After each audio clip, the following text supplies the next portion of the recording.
Coucou tout le monde, bienvenue dans cette nouvelle vidéo. Aujourd'hui je vais essayer de vous donner des idées de lecture qui vous aideront à sortir d'une panne de lecture.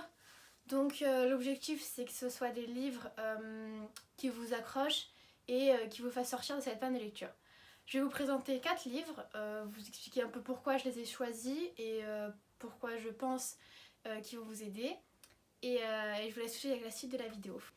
Avant de commencer, je voulais juste vous parler de mon livre. J'ai commencé une histoire sur Wattpad, donc si jamais vous êtes intéressé et si vous aimez par exemple les romances avec un côté dark romance, vous pouvez retrouver mon histoire Burning Love sur mon compte Wattpad, donc Mali's Story Corner. C'est plus facile si vous allez directement sur mon profil. Voilà, c'est parti! Alors le premier livre que je vais vous présenter aujourd'hui c'est Dry.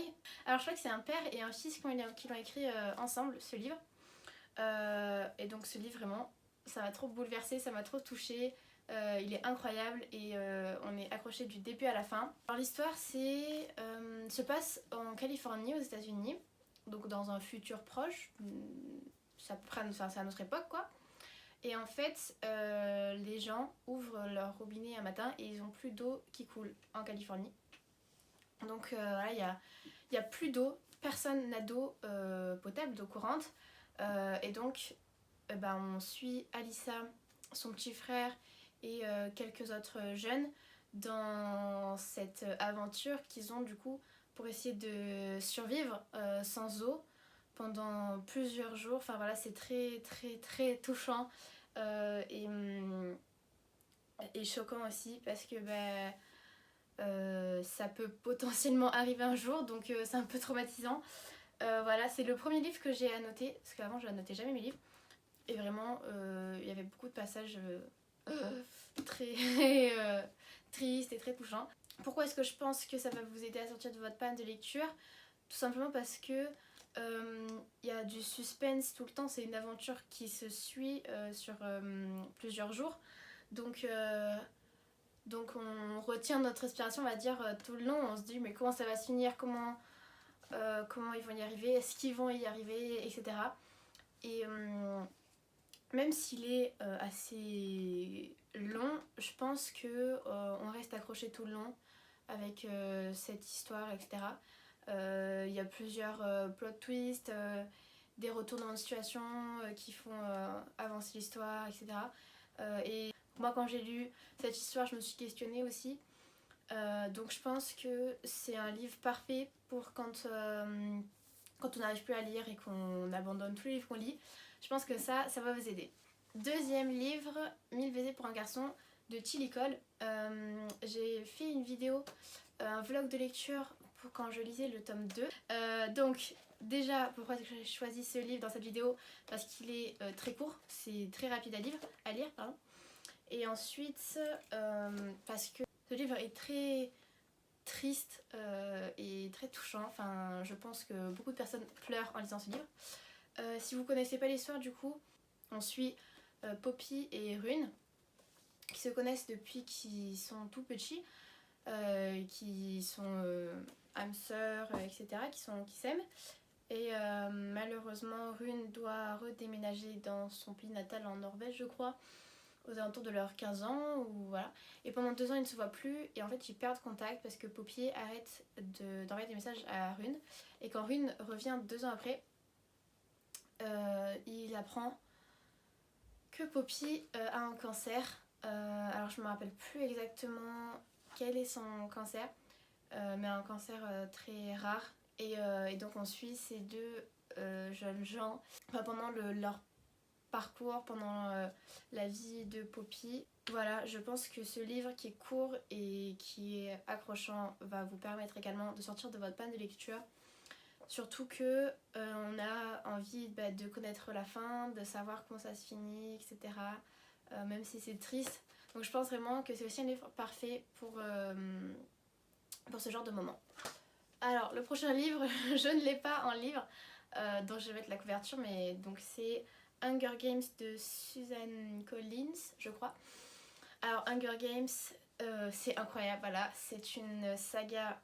Alors il y a 3 tomes plus 2 tomes qui se passe avant, je crois. Si vous connaissez pas, je vais vous raconter un peu l'histoire. Déjà, sachez que ils ont tous été adaptés en film. Donc il y a 5 films. Donc Hunger Games, mot à mot les jeux de la faim, c'est une dystopie. Et leur monde n'est pas organisé comme le nôtre, c'est-à-dire que les gens sont divisés en districts.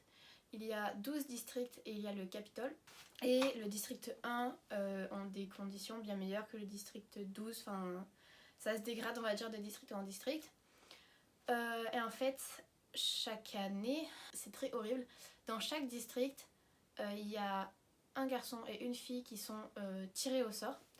Et ces deux enfants, qui ont entre 12 et 17 ans, je crois, 17-18 ans, ces deux enfants vont être lâchés dans une arène et vont s'entretuer. Donc il y a 2 enfants par district, et il y a 12 districts, donc ça fait donc 24 enfants par jeu, par année, qui s'entretuent jusqu'à ce qu'il y ait un gagnant, voilà.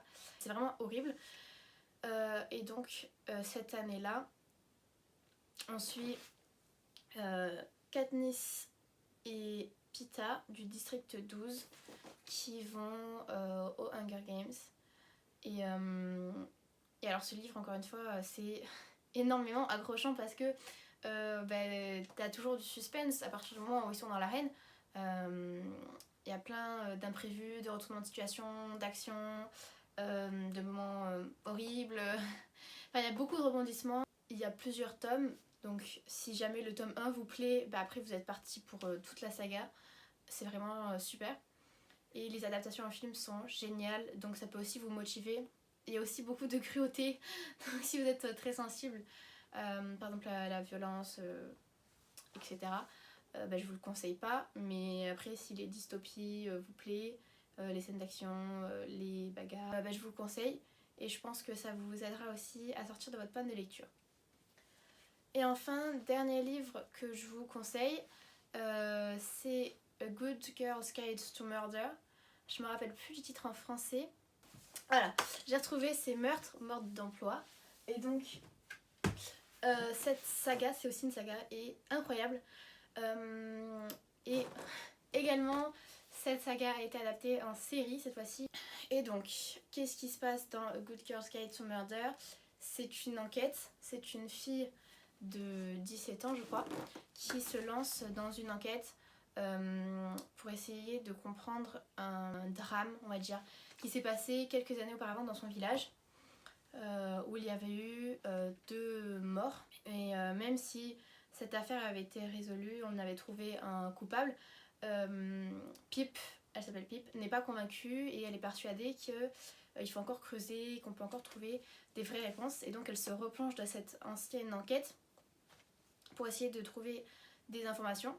Et elle est très douée, c'est une très bonne enquêtrice, et donc elle questionne des gens, elle fait ses rapports, etc. Et c'est très sympa à lire parce que du coup, on a, au fur et à mesure, on a son rapport, l'enregistrement des personnes qu'elle interroge, on a des cartes, on a tout ça. Donc ça nous fait nous aussi, on réfléchit, on se questionne qui c'est que ça peut être, parce que bien sûr il y a plusieurs suspects, etc. Et donc ce livre normalement va vous passionner du début à la fin, et vous allez rentrer dedans normalement très rapidement. Vous allez réfléchir, vous questionner et suivre Pip dans son aventure. Donc je pense que c'est également un bon livre pour quand on est en panne de lecture, parce que ça va vous permettre d'arriver jusqu'au bout de l'histoire pour savoir le dénouement de cette enquête qui est vraiment incroyable. Le plot twist est super, donc allez jusqu'au bout, c'est vraiment super. Donc en plus il y a la série, donc ça aussi ça peut vous motiver. Et puis c'est une saga. Alors pour moi le premier tome est le meilleur, mais le deuxième est aussi très bien, et je crois que j'ai pas lu le tome 3. Faut que je le lise. Enfin bref, le tome 1 et 2 sont très sympas. Je vous les conseille. Et voilà. On arrive à la fin de cette vidéo. J'espère que mes 4 idées de livres vous ont convaincu et vont vous aider à sortir de votre panne de lecture. Encore une fois, n'hésitez pas à aller voir mon histoire du coup sur Wattpad, ça me ferait vraiment très plaisir. Dites-moi ce que vous en pensez, laissez-moi des commentaires et votre avis. Et voilà, si vous avez des idées de vidéos, si vous avez des questions, n'hésitez pas. Likez et abonnez-vous, ça fait toujours plaisir. Et à bientôt!